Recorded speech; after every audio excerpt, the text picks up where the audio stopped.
porque aunque en la casa nosotros queramos restringir la pantalla, suprimirlas, los videojuegos, etcétera, es parte de la socialización a nuestros niños. Entonces los niños ahora se relacionan de esa manera y ahí se nos hace mucho más difícil, porque decimos ya, yo le restringo las pantallas, le restringo el videojuego, pero ¿qué es lo que pasa en la casa? O sea, perdón, en el colegio. O ¿qué es lo que pasa con sus amigos? Ya no van al parque, juegan en línea. Entonces ahí viene lo complejo, pero creo que es muy importante que tengamos claro cuáles son todo lo perjudicial que puede implicar esto a distintos niveles, porque si no lo tenemos bien claro, lógicamente que para nosotros va a ser más fácil decir, bueno, si todos los niños lo hacen, démosle, jueguen en línea. Si yo tengo que trabajar, si tengo niños chicos, inquietos, bueno, que se va ahí con el teléfono o con el tablet. Si voy a un restaurante y los niños no me dejan comer, tome, ahí tiene mi celular, juegue, ¿ya? Entonces tenemos que tener claridad de los riesgos, los peligros y cómo afecta esto, como les decía, en distintos niveles. Uso responsable de la tecnología en etapa escolar, ese es el nombre de la charla. Estos son los temas, lo voy a leer por acá más fácil. Vamos a revisar algunos números, vamos a hacer alguna diferenciación de los tipos de pantalla, vamos a ver que hay algunas más perjudiciales que otras. Todas de cierta manera son perjudiciales. Depende mucho también cómo se exponen, cuánto tiempo, con quién, etc. Todo eso lo vamos a ver. Vamos a revisar estudios también que se han hecho en niños, en animales, las consecuencias de distintos niveles, la adicción, porque esto es una adicción. También vamos a revisar ahí sobre la adicción. ¿Qué pasa con la empatía? ¿Cómo afecta el vínculo? Efectos en el desarrollo de los niños principalmente. Si sirven las aplicaciones educativas, las redes sociales y sus riesgos, y vamos a hablar sobre los videojuegos y algunas sugerencias también.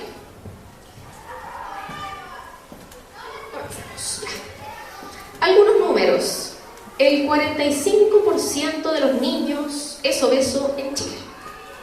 Acá podemos pensar que tiene que ver la pantalla con eso. Bueno, lógico, los niños desde chiquititos lo sientan en el sillón o lo sientan lo ponen en el andador. De hecho, más adelante vamos a ver que hay unas cosas increíbles. Y los niños ahí se quedan. Y después cumplen 2 años, 3 años, y ahí se quedan con el tablet o con la tele. Y cumplen 5 o 6 y se siguen quedando, y después 7, 8 y empiezan los juegos en línea, y así se quedan todo el tiempo sentados, y todo el tiempo que antes tenían para moverse, para ir al parque, para jugar, ya no lo usan para moverse, lo usan para estar sentados y solamente ver. Por lo tanto, vamos a seguir así. Entonces, si seguimos así, vamos a seguir aumentando esta cifra. La industria de los videojuegos, yo no tenía idea. Hace poco vi esta cifra. Vende 4 veces más que la industria del cine. Uno pensaría que Hollywood es todo, que ahí se invierten todas las lucas. Mentira. Ahora, los videojuegos son los que la llevan en cuanto a plata. ¿A qué edad tienen celular los niños? Y acá me imagino que a ustedes les tocará a varios que trabajan en el ciclo básico. El 11% desde los 5 años. 5 años. Mi hijo tiene 6, no me imagino a mi hijo con un celular. 30% desde los 8 años. Y yo me imagino que acá los que tienen alumnos en quinto básico, la mayoría deben tener celular, supongo, por la cifra. Estas cifras son, bueno, del 2019, ya ahora se estima que esto subió exponencialmente después de la pandemia. Entonces ahora se dice que el 90% de los niños a los 10 años ya tienen celular. Y bueno, hay más celulares que número de habitantes, al menos en este país. ¿Qué más? Chile es el país número 1 en tiempo de exposición a pantallas. ¿Ya? Nuestros niños son los que más pantallas ven en el mundo. Los niños, acá lo estoy poniendo en el colegio, ciclo inicial, ay, que no se me caiga nadie. Ciclo inicial, ciclo básico, medio. Ciclo inicial pasan de 4 a 6 horas frente a la pantalla. Estamos hablando de niños de 3 a 6 años, 4 a 6 horas. Uno de repente puede decir, pero como 4 a 6 horas eso es mucho, ¿no? ¿En qué momento? Es súper sencillo. En la mañana se levantan y mientras los papás hacen las cosas, qué sé yo, el niño puede estar viendo tele o con el tablet, puede pasar 1 hora. En el camino al colegio puede pasar, ahí podemos en la hora ya de mañana. Llegan a la casa, no sé, 4 o 5 de la tarde y se ponen a jugar fácilmente 3-4 horas. Ahí tenemos las 4 señoras de niños chiquititos, que menos mal que digo yo vienen al colegio porque se mueven, pero la idea es que en el colegio se muevan, que en el colegio no usen celulares ni tablets. Y bueno, básica y media para qué decir, alrededor de 7 horas. De esas 7 horas, menos de 30 minutos, se estima que más o menos alrededor de 15 minutos, son para tareas efectivamente del colegio. Todo el resto es juego en línea, redes sociales, etc. Y los expertos dicen que recién a los 17 años los jóvenes podrían ya tener la capacidad como para tener un celular, manejar un celular y navegar en redes sociales, teniendo en cuenta todos los riesgos que tiene, todas las implicancias. O sea, es distinto que a una niña de 13-14 años que está en plena pubertad o adolescencia se exponga al ciberbullying que un niño o una niña de 17-18 años. Va a ser complicado igual, pero hay etapas que son mucho más críticas. Acá, esto rápidamente, quiero que lo vean.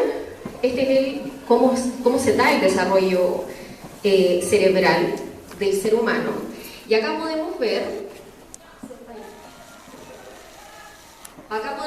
que acá estamos hablando este es el primer año, ¿ya? Cuando se empieza a desarrollar el cerebro, entonces, aquí en la concepción, digamos, durante el embarazo, aquí la agüita nace y empieza a aumentar esta línea, que bueno, acá, ay, se me pasó, ya, que acá vendría a ser lo sensorial, el lenguaje y las capacidades cognitivas superiores.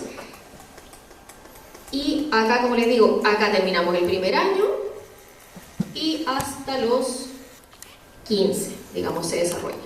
Pero el pic lo tenemos aquí, ¿ya? Como, digamos, los 2 primeros años. Yo siempre hago un corte al año 2 y al año 8, ¿ya? Para todo lo que es emoción y cognición en los niños. Entonces, ahí es donde más tenemos que ponerle el foco, entendiendo que, bueno, como les decía aquí, hasta los 15 años, por lo tanto, toda esta etapa es muy crítica. ¿Ya? Acá, ¿de qué hablamos? Sobre todo acá en el tema del desarrollo de las funciones cognitivas superiores, conexión neuronal, ¿ya? O sea, cómo se van desarrollando las neuronas. Mientras más conexiones neuronales tengamos, más inteligentes somos. Los niños, porque nosotros ya de adultos se nos empiezan a morir las neuronas de a poco, pero los niños están en plena fase de conexión neuronal, se van creando billones, trillones de neuronas. Entonces es en esta etapa en donde tenemos que cuidar que en vez de que se les empiecen a morir las neuronas, al revés. O sea, potenciemos eso. Acá voy a hacer la separación entre pantallas interactivas versus no interactivas. Las pantallas, voy a partir al revés, la no interactiva vendría a ser la televisión. Porque si nos fijamos, la televisión, y con la televisión yo no interactúo, ¿ya? En la televisión yo me siento, miro y sería todo. Sin embargo, bueno, más adelante vamos a ver igual el detalle, pero acá, como dice acá al lado, disminuye la socialización, la interacción, el lenguaje y el vínculo. Pero esta vendría a ser no interactiva porque yo no hago mucho. Ahora, yo hago una diferenciación, yo Rosario Rodríguez en particular, hago una diferenciación y las meto todas a un saco más o menos similar porque hoy en día la televisión no es lo que era la televisión antes. Ahora yo agarro el control, pongo Netflix, pongo YouTube, adelanto, pauso, es distinto. O sea, tengo, entre comillas, cierta interacción con la tele, ¿ya? Yo puedo ver lo que quiera, cuando quiera, adelantarla cuando quiera, tirar en el sillón. Por lo tanto, para mí, igual es un poquito más interactivo, ¿ya? Y ya obviamente que ha mermado muchas habilidades que teníamos. O sea, por eso hoy en día todos somos tan impacientes, los adultos también. Porque antes nosotros nos aguantábamos todo el programa, todas las propagandas. Esperábamos a que dieran el programa en la tele, esperábamos ese rato. Cuando daban propaganda íbamos al baño, cuando daban propaganda íbamos a buscar algo para comer. Ahora no. Y si no lo vi, no importa. Y si estoy con el teléfono, mientras está la serie de fondo y me perdí algo, no importa. Lo echo para atrás y vuelve para adelante. y vuelvo a agarrar el teléfono, de nuevo me perdí, y de nuevo para atrás y de nuevo para adelante. Entonces hemos perdido muchas habilidades por eso. Así que la televisión para mí igual es un tema. Y las que vendrían a ser interactivas son tablet, consola, esto es como en orden más o menos. Los niños parten por lo general viendo televisión, después se van al tablet, después se van a la consola, después el computador y después el smartphone. Más o menos es así el orden. A veces se altera un poquito, pero más o menos así. Ahí. Ahora quiero hablar un poquito sobre los estudios que se han realizado para que ya vayamos a terreno, a tierra derecha. A ver, hay varias limitaciones en el tema de los estudios respecto de pantallas, de los efectos que tiene la pantalla en los niños. ¿Cuál es la primera limitación? Son estudios relativamente nuevos, porque si bien la televisión lleva muchos años, lo que son pantallas interactivas, entre comillas, o sea, todo lo que es tablet y también el Netflix y todo esto que yo les decía en YouTube, son relativamente nuevos. O sea, pensemos que los tablets se crearon hace unos entre 15 y 20 años más o menos salieron al mercado, y que lógicamente salieron al mercado sin hacer ningún estudio previo de cómo podía afectar. Llegaron y los lanzaron. Y después, en realidad fuimos los profesionales de la salud que empezamos a detectar que algo estaba pasando, y por eso es que dijimos, bueno, empecemos a estudiar sobre este tema. Pero, como les decía, las tablets, sobre todo, partieron hace 15, 20 años. Y todo lo que es también, bueno, el tema del internet, etc. 15, 20 años, y los niños, cuando empezaron a usar tablets, los niños, las guaguitas me refiero, la empezaron a usar hace entre 10 y 15 años. En ciencia necesitamos 20 años, idealmente, para poder hacer un estudio de verdad con datos concluyentes. Nos quedan unos años todavía. Sin embargo, a los 10 años uno ya puede tener resultados, y los resultados no son nada de buenos hasta ahora. Antes los niños partían viendo televisión a los 4 años, o pantallas, digamos. ¿A qué edad creen ustedes que los niños ahora parten viendo pantallas?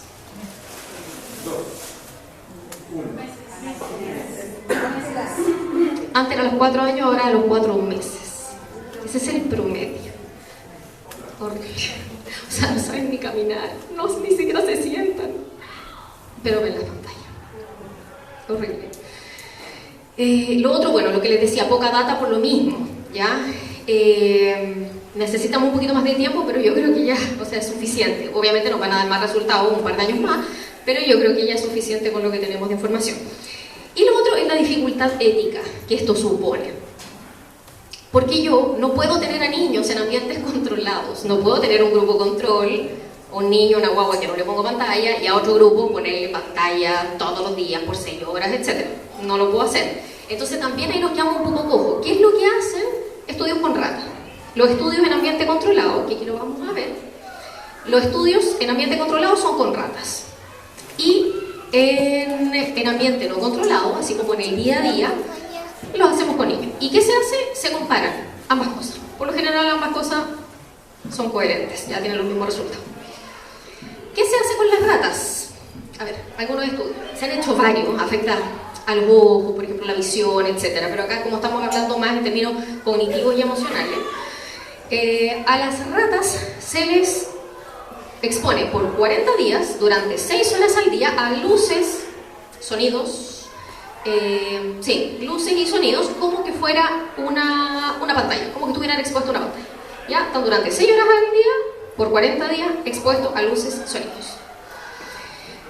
Después de los 40 días, lógicamente aquí tenemos un grupo control y el grupo experimental. Cuando se hace esta comparación, nos podemos dar cuenta que las ratas que no estuvieron expuestas, el grupo control, se mueven por su cajita normalmente, como siempre, por los alrededores. Parten en ratas de 6 meses, ya ratas guaguitas. Se mueven por los alrededores, uno los pone en un laberinto y logran, entran, salen y salen. Listo. Logran encontrar la salida. Sin embargo, las ratas que fueron expuestas a las luces, al sonido, tienen un caminar más errático, ¿ya? No caminan por el borde, caminan por el medio, caminan por el borde, van para adelante, para atrás. Se notan mucho más ansiosas en la conducta, como que están aceleradas. Uno los pone en el laberinto no cachan una. Entran, salen, vuelven a la misma. Entonces nos damos cuenta que hay hiperactividad, desconcentración, impulsividad, dificultad en la memorización y dificultad en el aprendizaje. Probablemente, si nos ponemos a pensar y extrapolamos esto a los niños, uno dirá, me hace sentido, me cuadra un poquito que esos sean los síntomas que tienen nuestros niños hoy en día. Entonces, ¿qué se hace con los niños en ambiente no controlado, o sea, en el día a día? Lo que se hace es que a los niños le hacen mediciones cada 6 meses, por ejemplo, los llevan y le hacen primero un cuestionario para ver qué jugó, si jugó videojuegos, si vio televisión, cuántas horas, etc. Y después de eso se les hacen algunas pruebas cognitivas, psicológicas, para ver cómo andan. Y ahí se va monitoreando. ¿Y qué es lo que pasa? De nuevo, hiperactividad, desconcentración, impulsividad, dificultad de memorización, dificultad en el aprendizaje. ¿Ya? O sea, sabemos que eso es lo que hacen las pantallas. A mí me pasa mucho que de repente llegan papás, mamás a la consulta porque los niños se están portando muy mal. Se portan mal, están insolentes, gritan, tiran la cosa. Ok, lo primero que les pregunto es, ¿ve pantalla? ¿Sí o no? Sí, ¿cuánto? Nunca los va a pasar. Uno nunca tiene idea de los niños cuánto ven de pantalla. No, ven, incluso, de repente dicen, no, ven como 1 hora, verá. A ver, le digo, esta semana le dejo como tarea. Cuente, ¿cuánto ve su hijo al día? 4, 5, señora. Ya, muchísimo. Y nos damos cuenta que, reduciendo estas pantallas, bueno, hay estudios que son más extremos, digamos, y que les han quitado las pantallas de una a los niños, y es increíble el cambio que hay. O sea, después de como síndrome de abstinencia que tienen, el cambio es increíble. Va a depender de la edad, y eso también lo vamos a ver más adelante. Pero cambia, por lo general cambia muchísimo. La conducta de los niños, la capacidad de aprender, la hiperactividad, esta mala conducta, ¿ya? Porque andan muy irritables, entonces por lo general cambia muchísimo. Consecuencias a distintos niveles, como yo les decía. Tenemos trastorno físico. Lo primero que hablamos es la obesidad. Lógico, los niños pierden de todas sus horas de vigilia. Piensen que además los niños, mientras más chicos, más duermen.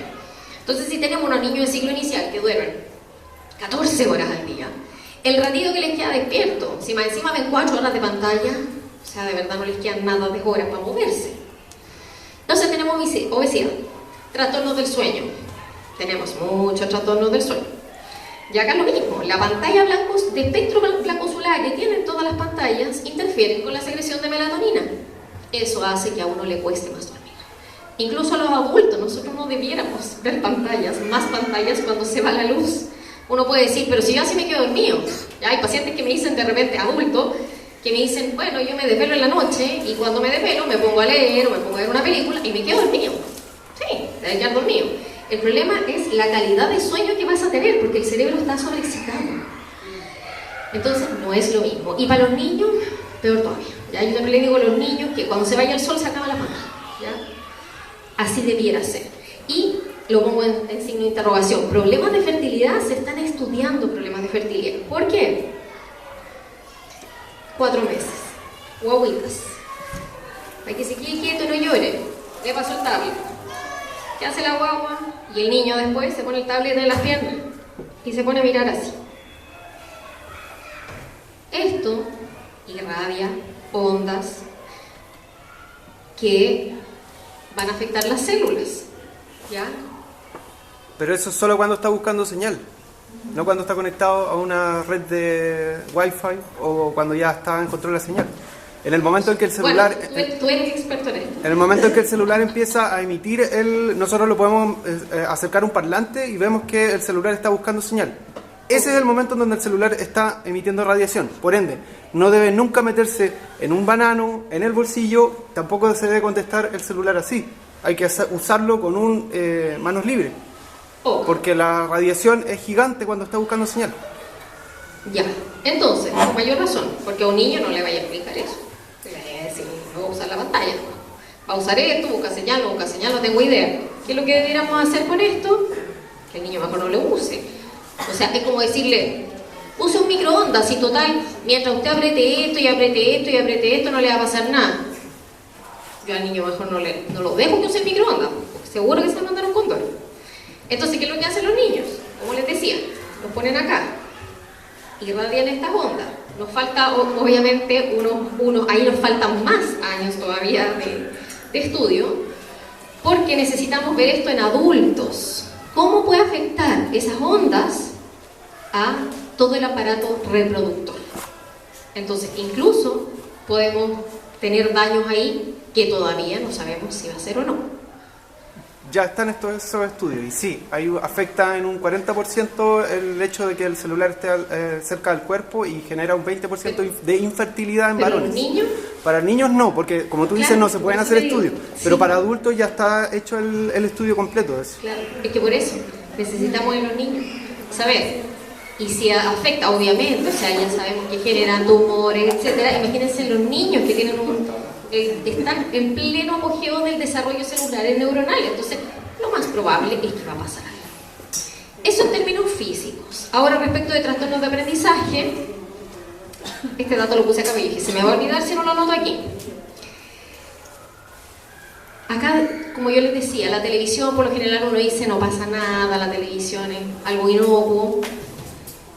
Cuando nosotros estábamos chicos, estoy hablando años 70, 80, sí, principio del 80, la profesora no se movió, entonces necesito ver todos los estímulos que hay, no me puedo concentrar en algo. Trastornos emocionales, a mí me da una pena enorme. Llegan a la consulta papás, mamás, con niños de 5 o 6 años con ataques de pánico. 5, 6 años. Con ansiedad, lógico, con trastornos ansiosos. Todo eso genera en la pantalla. Ya el estrés, el nerviosismo, la sobreexcitación del cerebro. Y trastornos de conducta, que me imagino que también lo verán acá en el colegio. La hiperactividad y, bueno, violencia también.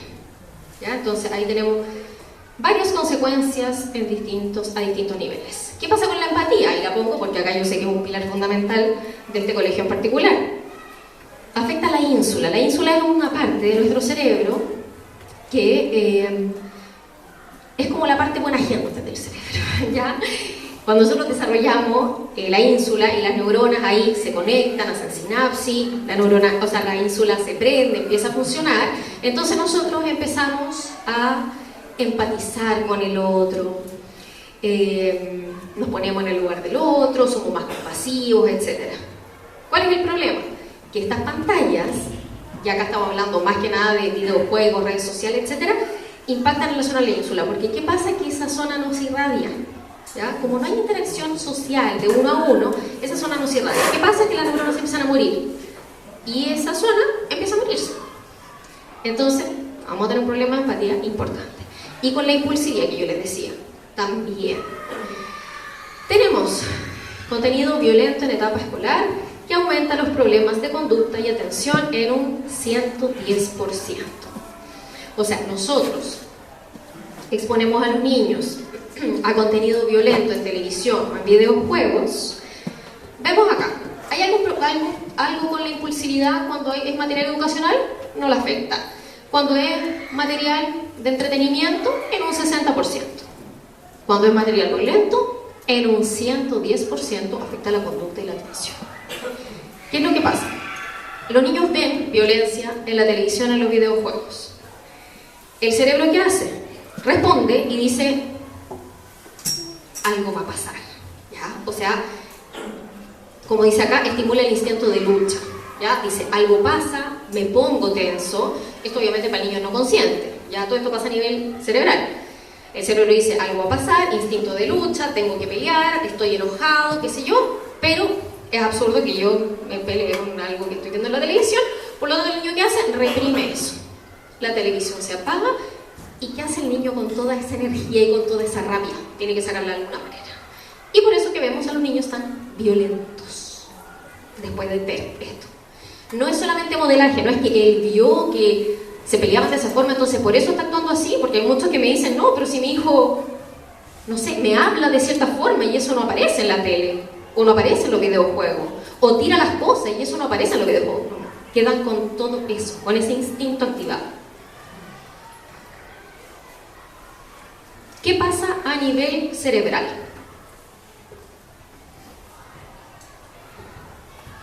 Acá, activación cerebral y liberación de dopamina. Y acá hablamos de la adicción en particular.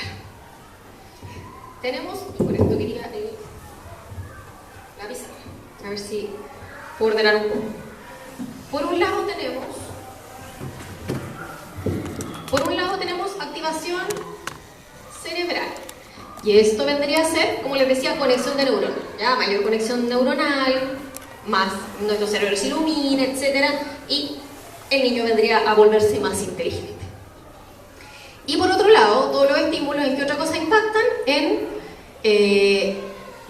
todo lo que es hormonal, pero acá vamos a hablar de dopamina específicamente, que es hormona del placer. Y esta la vamos a poner en un continuo de 0 a 100 como para hacerla fácil, como en porcentaje. Y esto vamos a poner sí o no. La televisión. ¿Ustedes creen que activa el cerebro de los niños? ¿Se activa? No. Se sobreestimula, que es distinto, pero esto de la sinapsis que yo le digo, no. O sea, la corteza prefrontal, que es la que nos ayuda a planificar funciones ejecutivas superiores, etc. Nada, ¿ya? Se ha medido la actividad cerebral en los niños frente a una pantalla y toda la parte del aprendizaje está en pausa, ¿ya? Está ahí congelado, no se prende nada. No, vamos a ver sobre los programas educativos más adelante. Y vamos a ver cómo sí se puede activar, porque sí, o sea, todo esto puede funcionar súper bien, pero tenemos que saber hacerlo. ¿Dopamina con la televisión? Sí, de 0 a 100, pensemos que ya, 60, 70, dependiendo de lo que ve. Ir al parque, ¿ya? Para niños un poco más chicos que todavía disfrutan del parque, etc. ¿Actividad cerebral? Sí, lógico, porque está con las manos en la masa, está aprendiendo, toca, mira, huele. Sí. ¿Dopamina? Sí, depende. Antes o después de las pantallas. Si ya se expuso a las pantallas, el parque no va a hacer nada. Pero si todavía no se ha expuesto a las pantallas, o sea, tiene su nivel de placer seteado bajo, ir al parque puede ser 80, 90. ¿Ya? Los niños más chicos, sobre todo los míos, o sea, yo al parque 80, 90. ¿Qué otra cosa? Lo mismo, ya, jugar fútbol, leer un libro, pintar, jugar con tierra. ¿Ya? Todo esto, sí, el niño aprende. ¿Ya? Entonces, para que quede claro, esto de activación cerebral me refiero a la zona del cerebro, básicamente, de aprendizaje. Ya, todo esto sí. Acá dopamina lo mismo, bueno, depende de cuánto le guste, no tengo idea, entre 50, 80, leer lo mismo, ya, 60, 60, 70. Videojuegos. No. ¿Cuánto creen de dopamina que tira el cerebro? La dopamina se va secretando de a gotitas, ¿ya? Y como les decía, la hormona del placer. ¿Cuánto? Pero eso va a depender de qué videojuego sea. ¿Ah? Eso va a depender de qué videojuego sea. Vamos a ver el promedio. Pero digamos que es una cosa así. 200, 500. O sea, no se secreta en gotas, se secreta en chorros. ¿Y cuál es el homólogo de esto?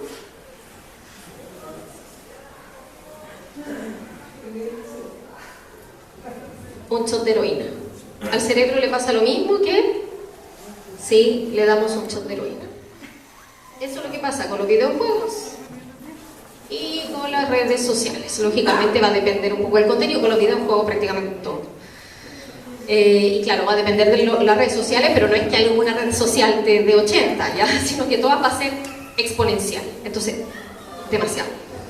Y esto es, aquí en cuanto a actividad cerebral, esto es lo que pasa en un cerebro normal, ¿ya? Un cerebro que está aprendiendo normalmente, y esto es un cerebro con deprivación sensorial. Ustedes van a decir, pero ¿cómo? Si hay mucha estimulación sensorial.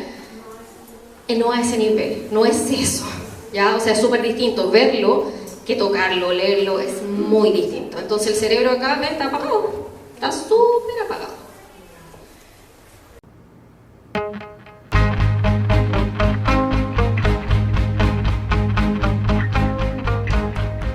Hola, ¿qué tal? Encantada.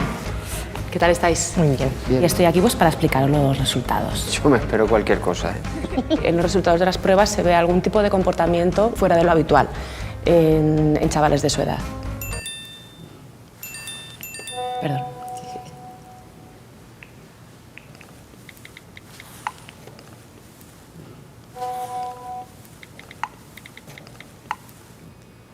Mira el móvil.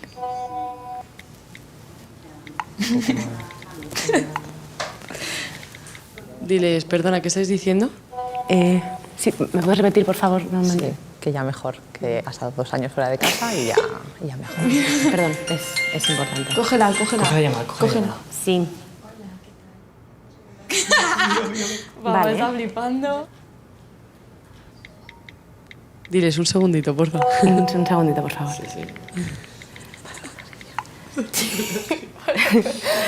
Manda un audio. Nos hemos quedado un poco... Que sí que me apunto al plan que ya te he dicho antes. Mira, papá, mira, papá. Bueno, mejor que explicaros las pruebas, os las muestro. Papá, mamá, esto es un experimento para que veáis lo mal que se siente cuando os estamos contando algo y os ponéis con el móvil. Y yo, mamá, cuando te voy a contar algo importante que me ha pasado y estás con el móvil, es que me dan ganas de dejar de contártelo. Pero si están con el móvil todo el rato se van a perder cosas de nuestras vidas de las que no se van a enterar porque precisamente están con el móvil. A veces me hace sentir mal. Sí, sí, pero tienen razón, ¿eh? Yo soy la que más lo hago. ¿Sabéis lo que es el fabbing? No. Pues es una palabra que sirve para definir pues, cuando alguien está hablando contigo y tú le ignoras porque estás utilizando el móvil. Pensar que ellas sientan eso, pues te sientes mal, te sientes, no sé, que estás fallando, ¿no? Que estás fallando como padre en algún momento.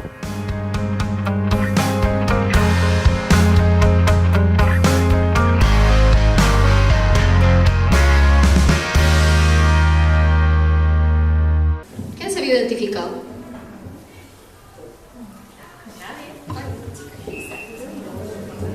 ¿Lo desconecté? No, ahí. ¿Alguien se vio identificado? Ustedes no hacen eso. Nadie hace eso.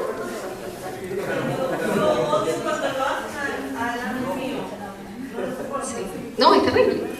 Es terrible y no pasa solo en los niños, pasa mucho en las parejas. Si uno va a un restaurante, uno ve y está toda la gente así. Y el otro te está hablando y... sí, sí. Es así. Uy, se me cerró la presentación. Ya. Bueno, entonces, acá está la importancia también de cómo nosotros modelamos esto. O sea, no le puedo decir a mi hijo que no vea pantallas, que me ponga atención, si cuando me habla, yo estoy todo el rato con esto, sí, ya, es que estoy trabajando, es que espérate, ¿ya? Sí, es que mando un mensaje y no puedo. No puedo tampoco decirle no uses pantallas en la mañana porque hace mal para tu cerebro y qué sé yo, y yo lo primero que hago, me despierto y agarro el celular a ver si me llega algún mensaje. No corresponde. Yo entiendo que uno puede decir, bueno, pero yo soy adulto, mi cerebro está distinto, qué sé yo. Sí, pero yo tengo que darle el ejemplo a mi hijo. Yo no le puedo decir a mi hijo, come verduras, y yo jamás comer verduras. Toma agua, y yo nunca tomo agua. Entonces tengo que ser consecuente también con eso. Por lo tanto, el vínculo afecta, como les decía, no es solo a nivel padre-hijo, madre-hijo, hija, sino en términos de pareja, en términos de amistades, en términos laborales, debido al fabbing. Efectos en el desarrollo. Esto es lo que le iba a decir, esta es una locura. Esto lo venden. Ya, sabe que los niños aprenden a hacer pipí viendo la... O sea, de partida los niños no aprenden a hacer pipí, sino que es algo que se da. Uno puede aprender hábitos, pero uno no aprende a hacer pipí porque es un tema madurativo. Pero bueno, lo tienen con el iPad. Y aquí lo mismo. O sea, este niño con suerte se sienta, no debe saber ni caminar probablemente, y está ahí sentado viendo el iPad, que probablemente puede estar horas y horas. Como nos pasa a nosotros, que agarramos el teléfono para ver un mail y terminamos, de repente vemos la hora y pasa una hora. ¿Qué es lo que ha pasado? Retrasos motores.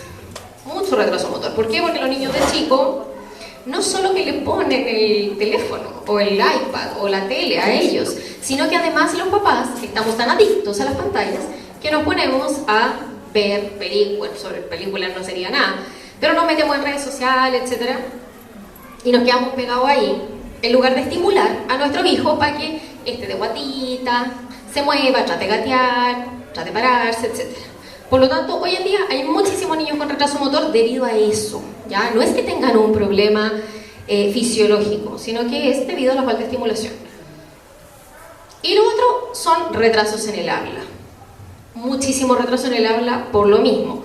Obvio que ahora el tema de la pandemia lo ha hecho peor todavía, porque estuvimos mucho tiempo también encerrados, porque la famosa mascarilla no deja que los niños aprendan bien, porque no pueden ver la modulación, por lo tanto también les afecta muchísimo.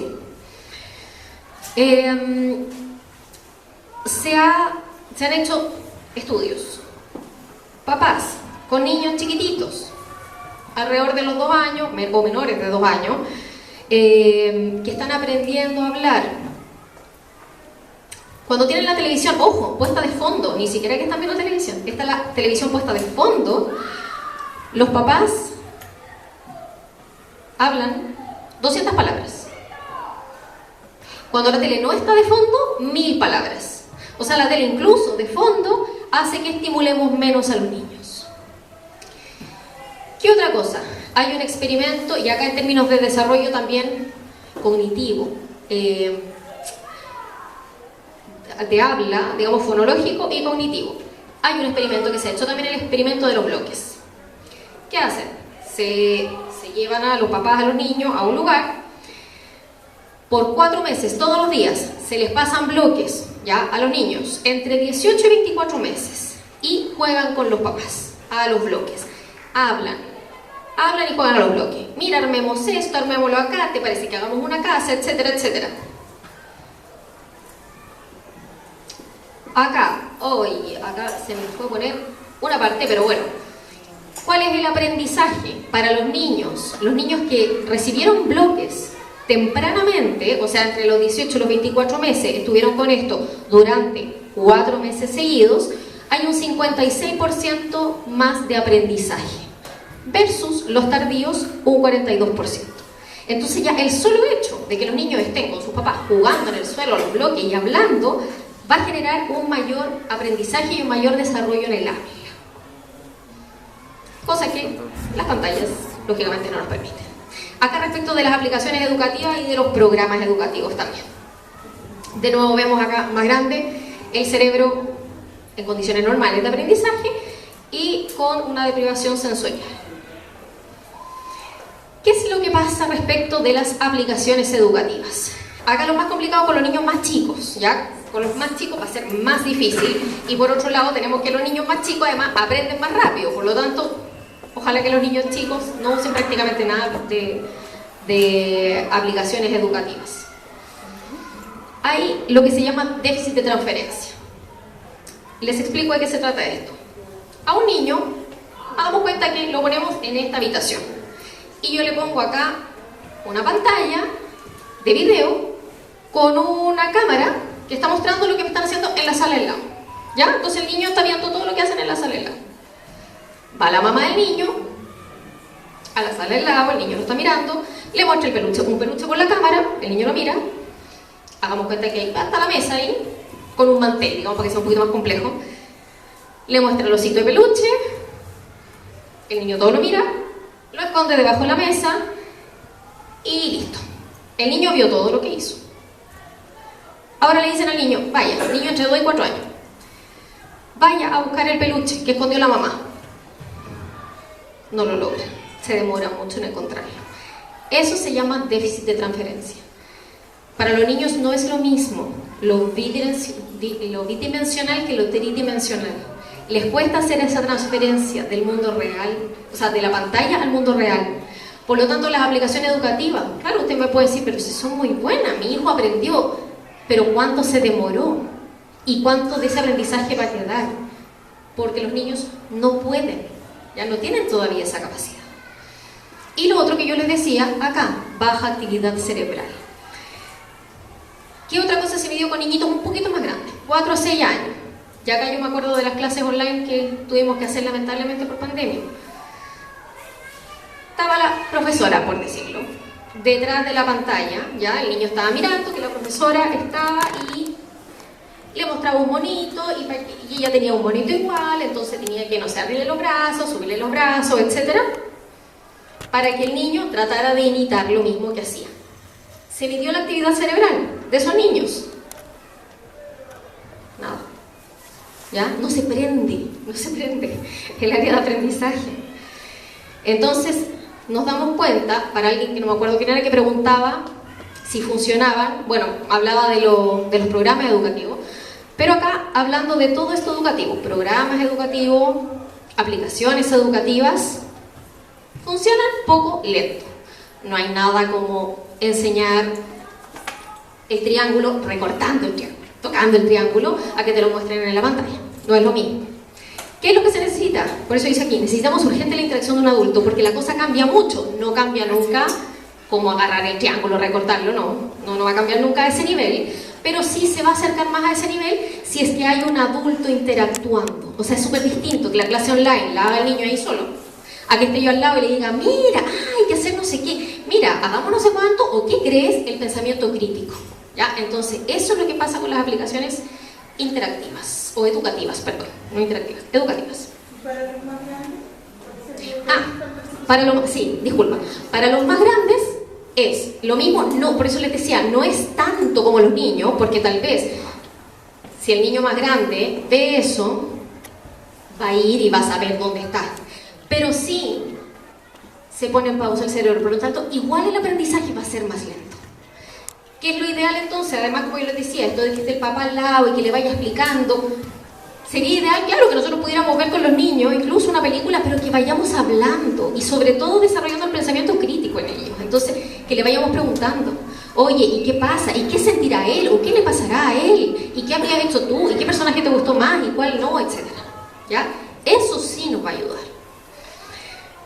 Ahora, videojuegos. Esto ya se pone complicado.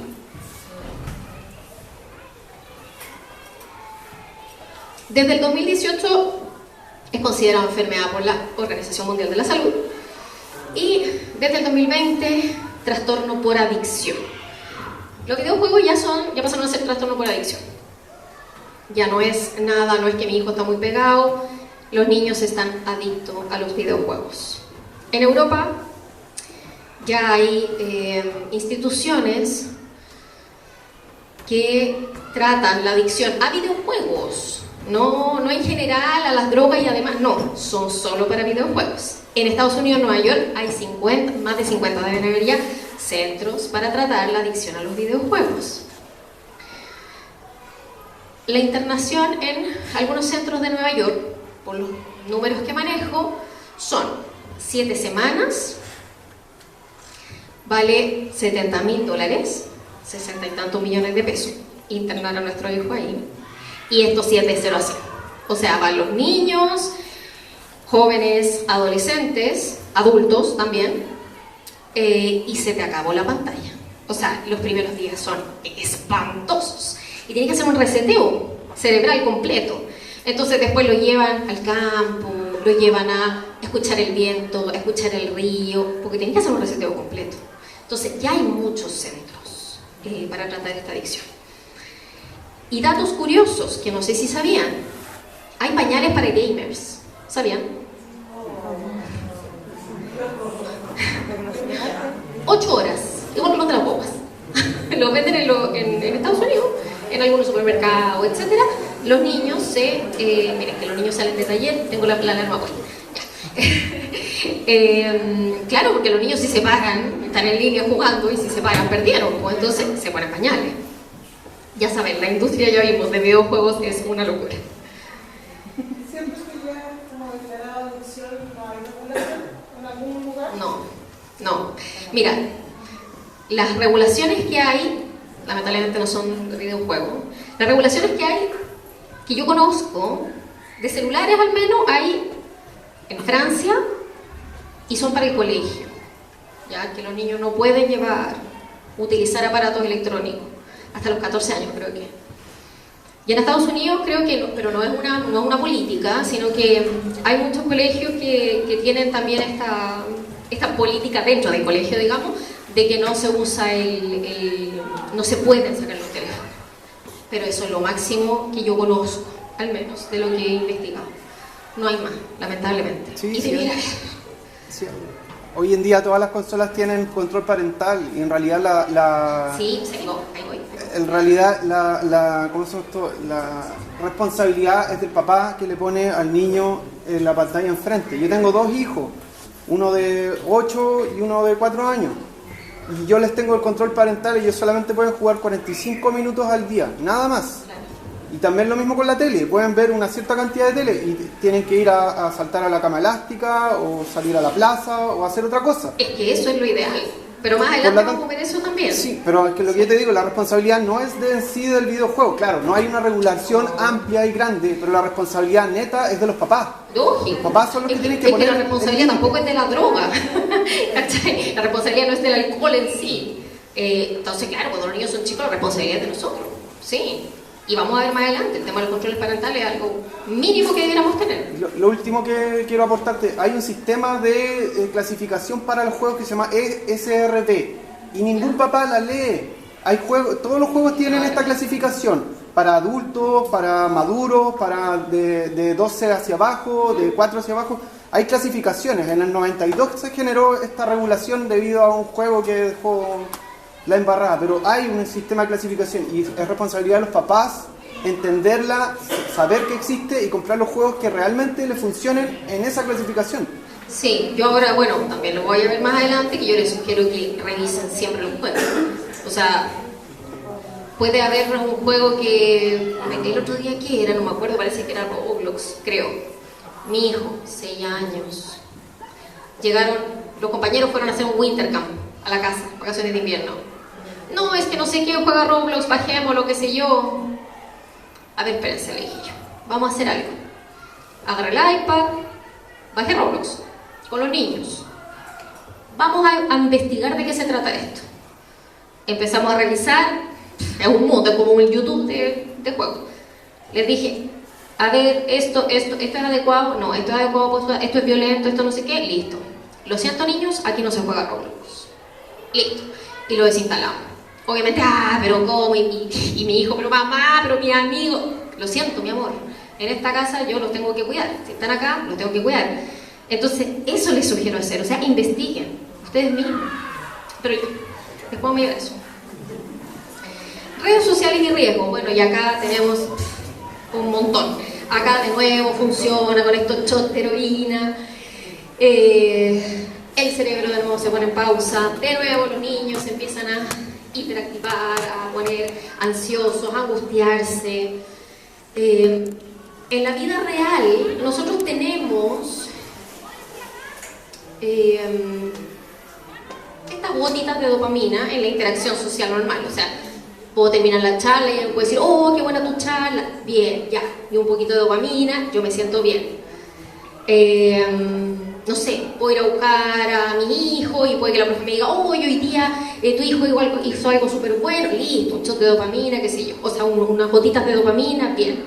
Pero en redes sociales no son gotitas de dopamina. En redes sociales todo el rato estamos recibiendo el like, todo el rato estamos con los comentarios positivos o muy negativos. La gente llega y habla, entonces es súper fácil decir cosas muy buenas o muy malas. Por lo tanto, no es esta dopamina normal, sino que son estos shots que lo hacen más adictivo. ¿Qué pasa además? Que estas respuestas no son respuestas como un patrón de respuesta, que yo sepa que cada cierto tiempo me va a pasar esto. Es igual que las máquinas, ¿ya? Las máquinas del casino. Yo gano, listo, pierdo, gano, pierdo. Es intermitente.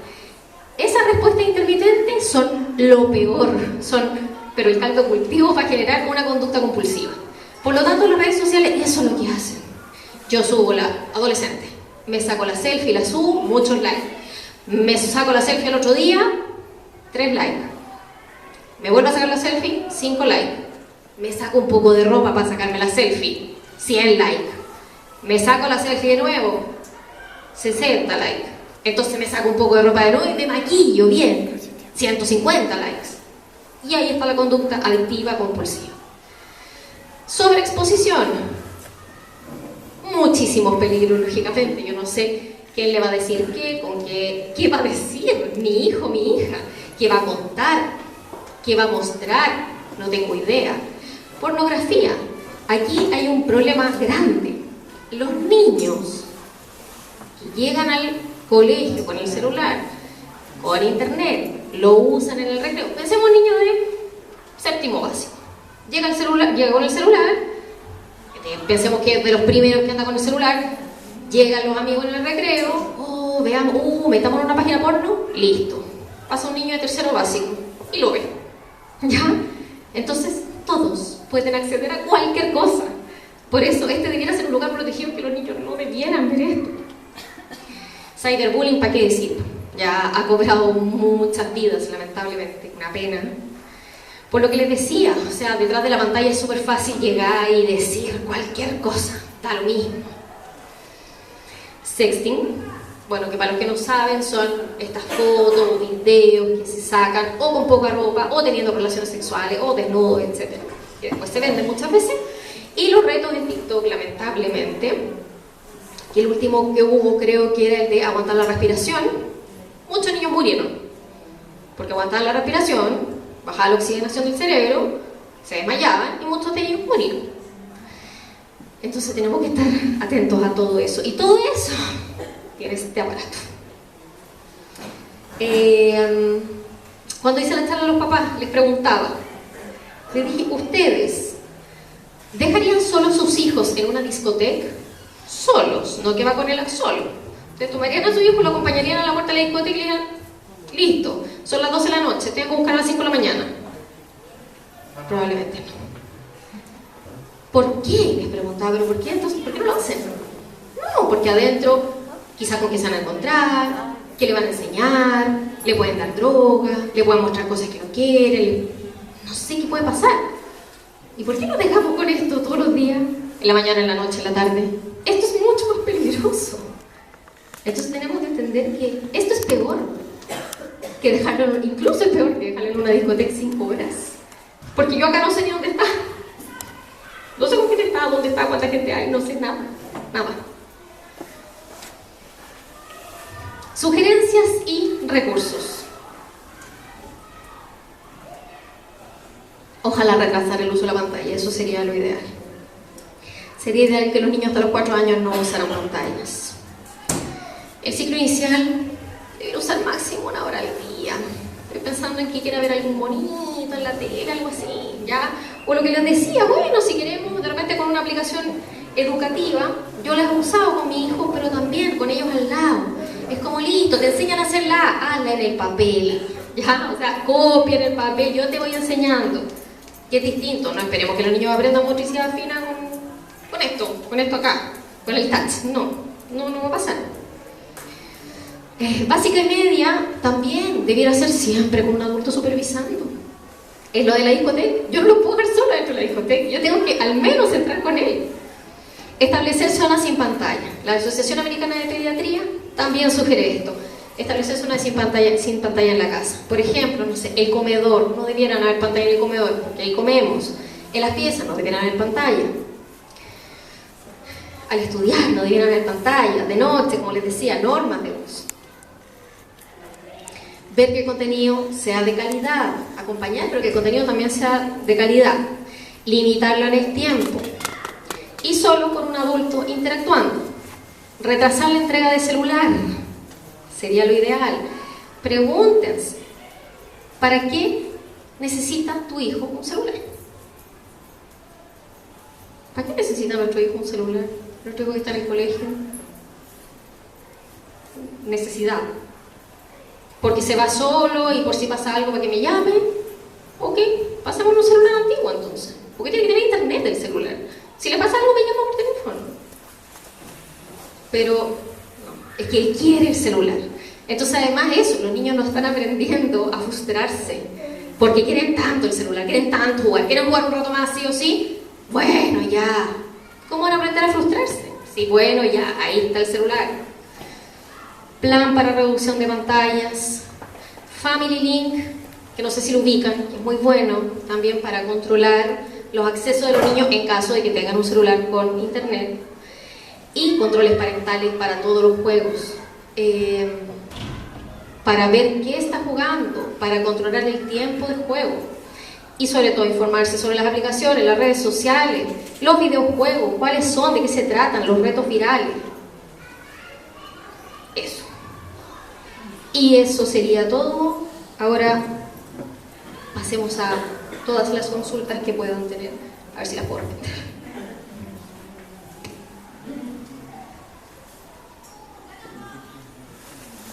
Pasa lo mismo en este ámbito que pasa en el ámbito de los cigarrillos, que las empresas empiezan a pedir estudios para poder, ¿cómo decirlo así?, dejar más, que tenga menos veracidad el estudio de verdad, porque hay tantos estudios, entonces pasa lo mismo con los celulares, con el cigarro, y también pasa lo mismo con tu campo de trabajo. Sí, lamentablemente pasa lo mismo, porque, a ver, obvio que la industria no va a querer perder plata, lógico. Entonces, por ejemplo, ¿de qué se van a agarrar? Es que no hay estudios concluyentes.